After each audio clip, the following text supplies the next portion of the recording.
Hi everyone, welcome back to my channel. This is a place where Christian singles can seek God, seek fellowship, and grow together. So if you are new, make sure you click on the subscribe button to be a part of this growing family. You have a place here and you are loved here. Today I want to talk about the lessons that I've learned from being single in my 30s specifically. I feel like if I would have learned these lessons 10 years ago, I would have spared myself a lot of heartache. And so my prayer is in sharing this with you, you may take something away from it and spare yourself a little bit. The first thing I want to talk about is if you are open and receptive to growth and constructive criticism, you are not a loser and there's nothing wrong with you.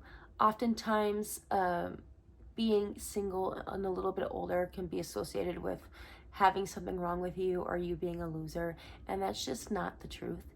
If you have good friends and good family members and people in your life, mentors, people from your church of the like, who are able to talk into your life and able to call you out on your stuff, so to speak, and you are receptive, that means there is nothing wrong with you and you are actually a moldable vessel for God to use and prepare you for the right one. If someone can tell you, Brooke, you're being a little selfish, or, Brooke, you are a little bit negative, or, Brooke, you need to learn to not stress as often, and you aren't defensive, and you are open and willing to learn and work on it and pray about it, God can use you and God can prepare you more quickly and swiftly for your future husband. Number two that I want to share with you, sometimes your singleness has nothing to do with you, and rather it has something to do with your future spouse.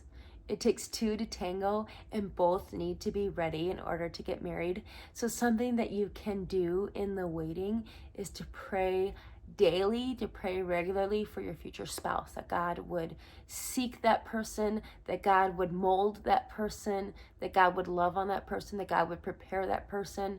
Start praying specifically for things that you want. Obviously, being open-minded to what God has for you. He obviously knows best, but if you offer your prayers up to the Lord, that can spur him on to prepare the one for you.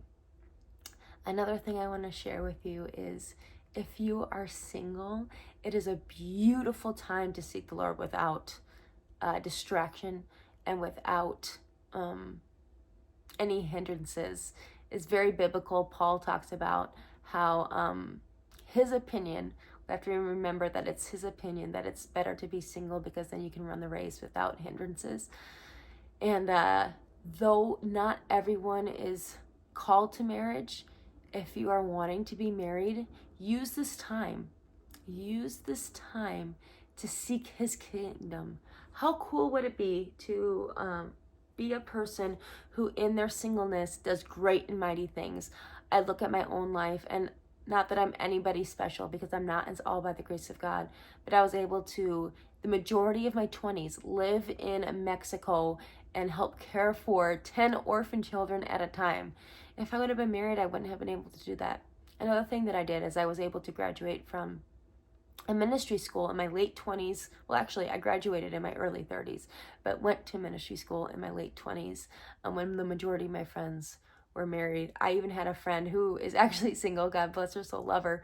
But I remember she told me, Brooke, how does it feel going back to school when you're almost 30? And I say to myself, it's an amazing privilege to be able to go back to school in my early 30s and seek the Lord and prepare myself to be a world changer. And it's honestly just a blessing to be able to have done that. Other things that I've been able to do is I've been able to travel the world, like Israel, Switzerland, France, El Salvador, Jamaica, Mexico, and the like, right? It's been a blessing to be able to seek his face in those places and to be able to share the light in those places. So those are opportunities I wouldn't have had if I would have been married. So take advantage of your singleness. Another thing I want to share with you is to not complain. I think about the Israelites and how a 13-day journey turned into 40 years. It was literally an 11 to 13-day journey. 13 like being like there would have been traffic. You know what I'm saying? Like 13 would have been the longest time it would have taken to get to the promised land and from Egypt. And because of complaints, because of quejas, that's how we say it in Spanish, but because of just frustration and a lack of trust, it took a 13-day journey to a 40-year journey. And I don't want that for you, and I don't want that for me. So oftentimes when I find myself complaining, I say, God, I trust you. I renew my mind. I thank you because I'm fearfully and wonderfully made.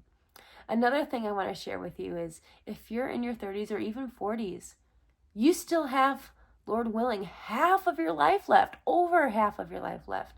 Let's just say your future spouse comes into your life tomorrow. You will have more time of your life with your spouse than you've had without him or her. Like that's half of your life. God can do something in an instant. I've been sharing recently about how everything worked out so beautifully for me to rent this house for a really cheap price in a matter of 3 days. So if God can bring me a house, if God can bring me a wonderful church in a matter of 3 days, he can bring you a wonderful spouse at the drop of a hat, and then you will never have to worry again in the sense of, oh, am I going to marry? Oh, am I not going to marry? Just trust him, seek his face, and half of your life, over half, will be spent with this wonderful man or woman of God. Another thing I want to say is prepare. Don't let this time be a time of laziness on yourself. Do hobbies that you want to do. A lot of the shorts that I've been sharing has a lot to do with becoming your best self. Become your best self, not only for you, but also for your future spouse. Think about the type of man or woman that you want and become that person. You attract who you are. I love to play pickleball. And this is another God wink. I love to play pickleball, and when I had to move out here, I was like, oh Lord, I'm so involved in my local gym. Like, where am I gonna find a place that has pickleball and that has a community like I have? You guys, my new town has pickleball, which, by the way, it's less than half the price for the same thing. And not only that, the pickleball every day is a couple of hours extra a day, so there's more time in the day to play pickleball. I know obviously I work, but there's just more open time for me to go and play pickleball. So what are the chances? That was God. And yesterday I was thinking about that and thinking about how God literally brought me to an amazing new gym, and I was like, Lord, like even down to the details, you did this. And I felt him say, and I shared this in my last short, if I ask you to give something up, I will give you something better in return. So prepare yourself, do the hobbies. If God asks something of you, know that he will bring you something even better. So trust him. I will end with that. Trust him, and trust him. Dear brother or sister, you are loved. This is a place for you to ask questions, for you to seek, for you to grow. Down in the comments, I'd love for you to share something that you've learned along your journey. What has been the number one thing that you have learned in your singleness journey? Teach me. I would love to grow as well. And I hope that you can grow from what I have shared. Know that you are loved here. You are part of this family. And yeah, let's keep spurring one another in faith. Iron sharpens iron, and I'm here to help you. And I am open and receptive to your help as well. So welcome to the family, and we will see you all in the next video. Okay, much love to you all. Bye.